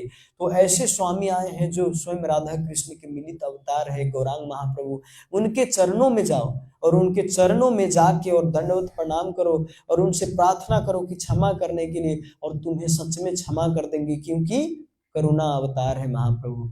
तब जाके दिग्विजय पंडित तो भागते भागते दौड़ते दौड़ते आते हैं और महाप्रभु के चरणों में लेट जाते हैं, कहते क्षमा प्रभु, त्राहिमाम कह के बहुत क्षमा मांगते हैं। तो महाप्रभु उनको गले लगाते हैं, और उस समय गले लगाते ही दिग्विजय पंडित पूरा गौरांग गौरांग करके नाचने लग जाते हैं। अब एक छोटी सी कथा सुना के मैं इन करता हूँ। एक बार चैतन्य महाप्रभु इनके साथी हिरण्य पंडित भी थे, तो हिरण्य पंडित और इनके साथी दोनों आ रहे थे स्कूल से पढ़ के, लेकिन हमको लगता है हिरण्य पंडित वहां पे वृद्ध है, ये दूसरे नाम इनके साथी के नाम था अंदर हिरण्य पंडित, लेकिन हिरण्य पंडित ही नाम है यहाँ पर भी। तो हिरण्य पंडित के साथ पढ़ के आ रहे थे, तो गंगा के किनारे के एक पेड़ के ऊपर देखते हैं कि एक सुगा बैठा हुआ है, और हिरण्य पंडित भी उस सुगा को देखते हैं और महाप्रभु भी उस सुगा को देखते हैं। उस सुगा को देख के महाप्रभु कहते सुखदेव गोस्वामी कहां से आ गया, ये तो इसी ने तो पूरा श्रीमद् भागवतम की रचना की, जो वेद व्यास जी ने बोला उसको इतना स्वादिष्ट बना दिया, इतना भगवान की लीला का गुणगान किया इस सुखदेव ने कि आज तक लोग गाते हैं, हम लोग पढ़ते हैं। तो सुखदेव थोड़ा भगवान के नाम सुनाओ, तू कैसे बोलता है, किसको बोल रहे हैं महाप्रभु, सुगा को बोल रहे हैं, आध्यात्मिक सुगा थे।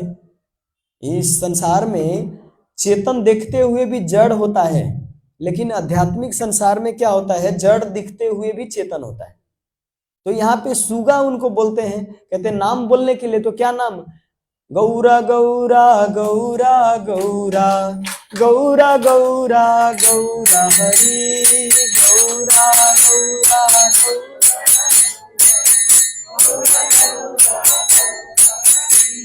जय सचिनंदन गौरा हरि, जय सचिनंदन गौरा हरि।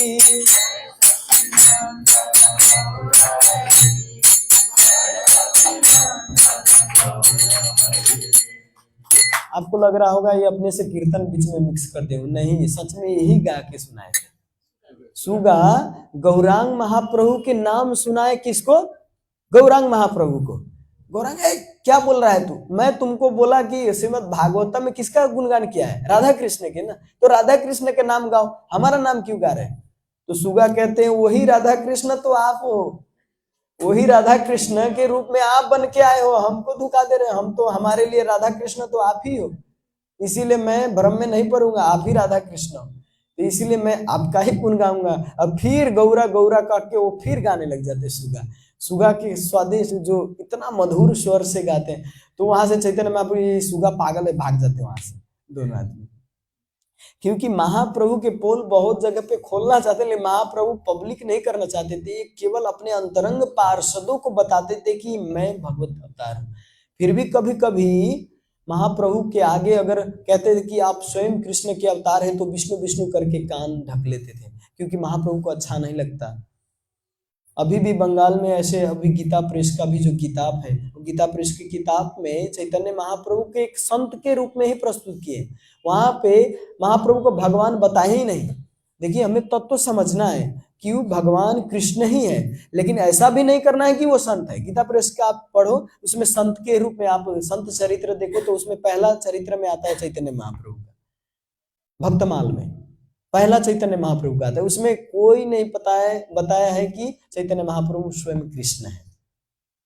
तो ये हमें पता हो के भी लोग अनजान करते हैं, लेकिन हम इस्कॉन में इसको पूरा विस्तार रूप से श्रील प्रभुपाद, हमारे भक्ति सिद्धांत सरस्वती महाराज, हमारे आचार्यगण पूरा एकदम बताए हैं कि वास्तव में स्वयं कृष्ण का ही अवतार है, बहुत सारे शास्त्र से भी पूरा प्रमाण के साथ, है ना। तो हमें इसमें कोई डाउट नहीं रखनी चाहिए। ठीक है, हरे कृष्ण, श्रील प्रभुपाद की जय। हाँ, यमुना में भी कूद गए थे एक बार, उनके साथी एक था मुकुंद नाम के, तो वो क्या किए थे कि शास्त्र लिखे थे, वो भी शास्त्र लिखे थे और महाप्रभु भी शास्त्र लिखे थे। तो एक बार नाव में जा रहे थे गंगा में, जैसे हम जाते हैं नवद्वीप तो गंगा पार करते हैं ना, तो वैसे गंगा पार कर रहे थे नाव में, और कहते देखो निमाई, मैं शास्त्र की रचना किया हूँ। तो निमाई कहते अच्छा, तो मैं भी रचना किया हूँ, मैं सुनाऊं कि तुम पहले सुनाओगे? तो कहते पहले सुन लो, मैं छोटकरी में मैं तुमको सुनाता हूँ। जब भी 2-4 श्लोक ही सुनाते हैं महाप्रभु, तो उस समय बेचारा तो एकदम लथपथ, हताश हो जाते कि मैं इतना मेहनत किया, मेरा श्लोक इसके आगे क्या काम है। ये तो महाप्रभु के श्लोक संसार में सब गाएंगे ना, ये शास्त्र सब पढ़ेंगे, मेरा शास्त्र तो कौन पढ़ेगा? ये तो पूरा निष्कृष्ट लेवल के हैं। महाप्रभु के तो दिव्य लिए कोई साधारण मनुष्य लिख ही नहीं सकता है ऐसा। ये तो कोई न कोई सच में अवतार है, ये स्वयं कृष्ण है क्या? तो इसीलिए रोने लग जाते हैं। तो चैतन्य महाप्रभु उनको सहलाने लगते हैं, कहते हैं देखो रो मत, तुम्हें क्या ऐसा दुख हुआ? तुम्हारे लिए मैं जान तक देने को तैयार हूँ, तुम बताओ तो सही। तब कहते हैं देखिए महाप्रभु, आपके जो शास्त्र लिखित उच्चारण है, ये जो शास्त्र है ऐसा तो मेरा क्या, इसके आगे तो कुछ भी नहीं। आपका 100 है तो मेरा 0 है, यहाँ पे तो कुछ भी नहीं आपके शास्त्र के आगे। इसीलिए मैं रो रहा हूँ कि इतना मेहनत करने के बाद निष्फल हो गया। तो महाप्रभु उसको आश्वासन देते हैं, बस इतनी सी छोटी बात के लिए तुम रो रहे हो? इस शास्त्र से ज्यादा प्यारे तुम हमारे साथी हो, तुम हमारे सखा हो, तुम्हारे लिए तो मैं जान न्यौछावर कर सकता हूँ। तो ये पेपर क्या चीज है, ये शास्त्र क्या है, मैं इसको अभी बहा ही देता हूँ। तो उसी समय शास्त्र को लेके और गंगा जी में बहा देते हैं। देखिए महाप्रभु की कितनी कृपा है। चैतन्य महाप्रभु अगर नहीं बहाए होते ना वो शास्त्र, तो आज इनका इतना बड़प्पन नहीं होता जितना बहाने के बाद बड़प्पन हुआ। पता है चैतन्य महाप्रभु जो शिक्षा अष्टकम दिए हैं, शिक्षा अष्टकम में सारे वेदों का सार दे दिए हैं, चेतो दर्पणम से मार्जम से लेके, और अंतिम में आप हमें लात मारिए और कुछ भी कीजिए, लेकिन आपके हम शरण में रहेंगे। क्या है अंतिम का श्लोक? अशिष्य वा पादार्थम पिनष्टुमाम, अशिष्य वा पादार्थम पिनष्टुमाम, आदर्श नामना मरहा करो तुआ, यथा तथा वा विधातु लंपटो मत प्राणनाथ सेवनापरा। आप हमें लात से मारिए या आप आलिंगन कीजिए, हमें कुछ नहीं, बस आप ही हमारे लिए स्वामी। तो देखिए हृदय के मार्जन से लेके और पूरा शरणागति तक है। तो सारे वेद शास्त्रों का सार केवल अष्टकम में देती है, शिक्षा अष्टकम में। तो इतने शास्त्र की जरूरत है। और फिर बाद में रूप गोस्वामी, सनातन गोस्वामी, जीव गोस्वामी, षट गोस्वामी आए, इतना किताब लिखे कि ग्रंथ का समाधि लगाना पड़ा। तो हम तो इतना पढ़ ही नहीं सकते कि इतना किताब है। चैतन्य महाप्रभु का ये अष्टकम ही, चैतन्य अष्टकम जो है ना, शिक्षा अष्टकम, इसी को हम जीवन में धारण कर लें, यही बहुत बड़ी बात है। है ना। ठीक है, हरे कृष्णा। श्रील प्रभुपाद की जय। अनंत कोटि। कल हम महाप्रभु के औगंड लीला के वर्णन और हो सके तो फिर संन्यास लीला में जाएंगे। संन्यास लीला में तो रोना पड़ेगा अगर अच्छा से वर्णन हुआ तब। ठीक है, हरे कृष्णा। श्री चैतन्य महाप्रभु की जय। श्री कृष्णदास कविराज गोस्वामी की जय। समस्त भक्त बिंद की जय।